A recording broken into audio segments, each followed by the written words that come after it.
अस्सलाम वालेकुम व्यूअर्स। आप देख रहे हैं सरदार उस्मान यूट्यूब चैनल। मेरा नाम सरदार उस्मान है। आज की वीडियो जो मैं आपके साथ बना रहा हूँ, इसमें बहुत से मेरे दोस्तों ने ये चीज़ पूछी थी कि वो उनके पास सेफ्टी सर्टिफिकेशंस हैं। उन्होंने अपने अपने कंट्रीज़ में, लाइक जैसे पाकिस्तान में उन्होंने रह के निबोश किया हुआ है, उनके पास उसकी सर्टिफिकेशन है। लेकिन अब उनके पास जॉब फील्ड की जो एक फील्ड का जो एक्सपीरियंस है वो उनके पास नहीं है। तो क्या वो यहाँ पर आके सऊदीया में जॉब कर सकते हैं? क्या उनको जॉब मिल जाएगी? तो ये मैंने सोचा मैं आज एक वीडियो बनाता हूँ। असल में जब आपके पास एक सर्टिफिकेशन है और आप उस जॉब करने की कैपेबिलिटी आप में है, लेकिन एक्सपीरियंस नहीं है, तो देखिए एक्सपीरियंस आपको हमेशा फील्ड में आके ही मिलता है। क्योंकि बुक्स की सेफ्टी और साइट की सेफ्टी, इसमें थोड़ा सा फ़र्क है, डिफरेंस है थोड़ा सा।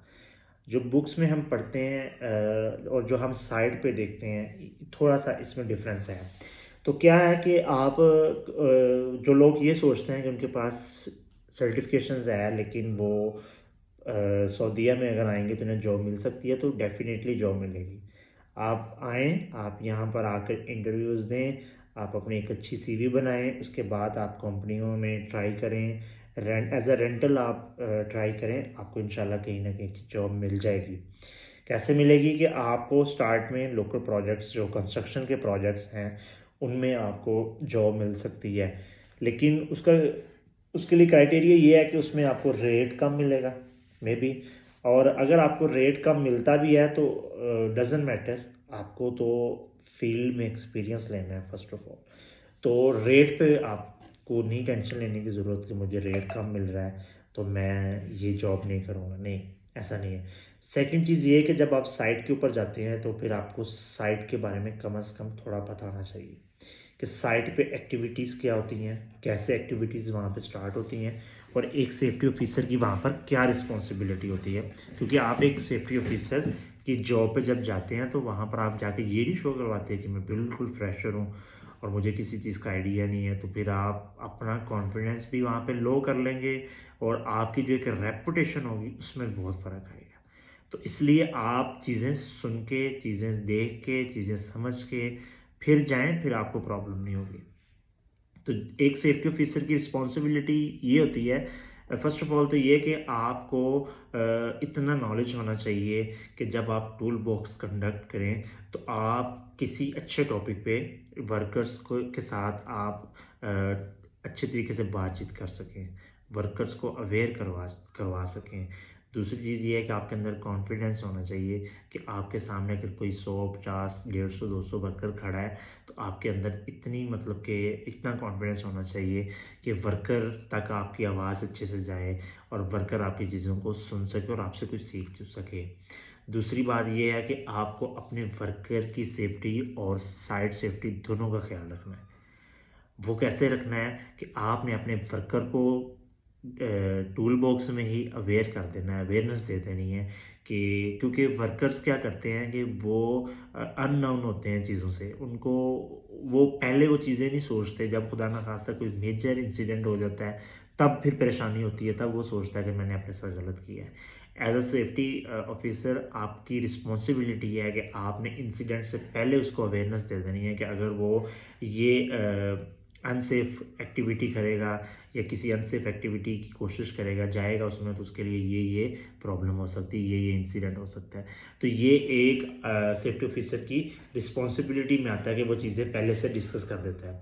सेकंड चीज़ क्या करनी है आपने कि आपने अपने वर्कर्स जो आपके पास हैं, जो एक्टिविटीज़ आपकी कंपनी करवा रही है या आपके वर्कर्स जो एक्टिविटी कर रहे हैं, तो आपने ये चेक करना है कि क्या उनके पास प्रॉपर ट्रेनिंग है इस चीज़ की, क्या उनके पास टीयू भी प्रॉपर हैं, क्या जो आपके वर्कर हैं वो उस एक्टिविटी के लिए अथेंटिक हैं, उनके पास उसकी सर्टिफिकेशन है, ट्रेनिंग है प्रॉपर। जब ये चीज़ें सारी हैं और अगर ये आपने चेक की हैं तो फिर आपने वर्कर को एक्टिविटी स्टार्ट करने दिया, तो ये भी एक आपकी रिस्पॉन्सिबिलिटी में चीज़ आती है।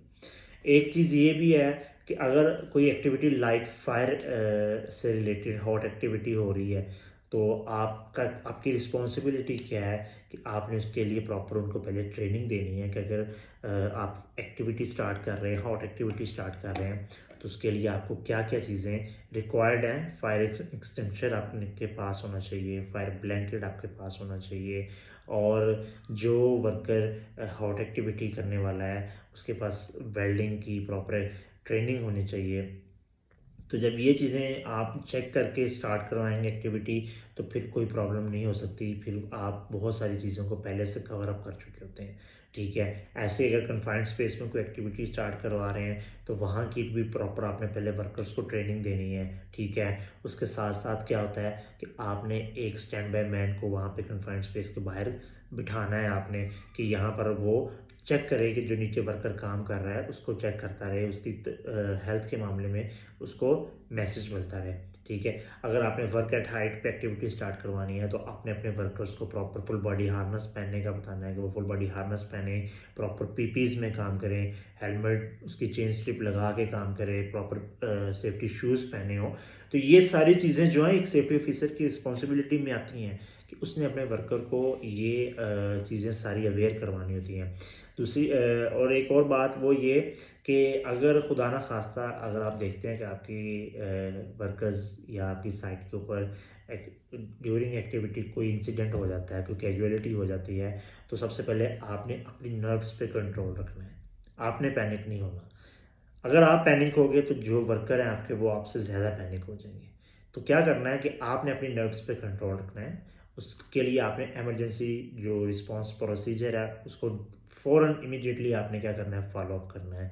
उस वर्कर को खुदा न खास्ता अगर आपका कोई वर्कर गिरा है, उसको चोट आई है, तो उसको फ़ौरन आपने जो है ना वो रेस्क्यू करवाना है, ठीक है। ऐसा नहीं हो कि साइट के ऊपर ही उसे बैंडेज करना शुरू हो जाएँ या उसको उधर ही जज करना शुरू हो जाएँ, उसका चेकअप उधर नहीं, ऐसा नहीं होता। किसी वर्कर को कोई प्रॉब्लम हुई है, कोई गिरा है हाइट से या कोई फायर एक्टिविटी के दौरान कोई बंदा वहाँ पर इंजर हुआ है या उसको कोई प्रॉब्लम हुई है, तो उसको फ़ौरन रेस्क्यू किया जाए, उसको फ़ौरन हॉस्पिटल पहुँचाया जाए। तो ये सारी चीज़ें बहुत सारी चीज़ें हैं, बहुत डिटेल लंबी डिटेल है, तो इसमें फिर वीडियो बहुत लंबी हो जाती है। इसलिए आपसे बहुत मतलब कि जो नॉर्मली डेली रूटीन में एक्टिविटीज़ होती हैं, डेली रूटीन में चीज़ें जज की जाती हैं, वो आपके साथ डिस्कस की हैं। तो इंशाल्लाह उम्मीद करता हूँ आपको ये चीज़ें समझ आई होंगी। नेक्स्ट वीडियो में इंशाल्लाह प्रॉपर और इसी इन्फॉर्मेशन को आगे लेके चलूँगा और प्रॉपर एक और आपके साथ वीडियो डिस्कस की जाएगी। आज के लिए इतना ही, बहुत शुक्रिया, थैंक यू।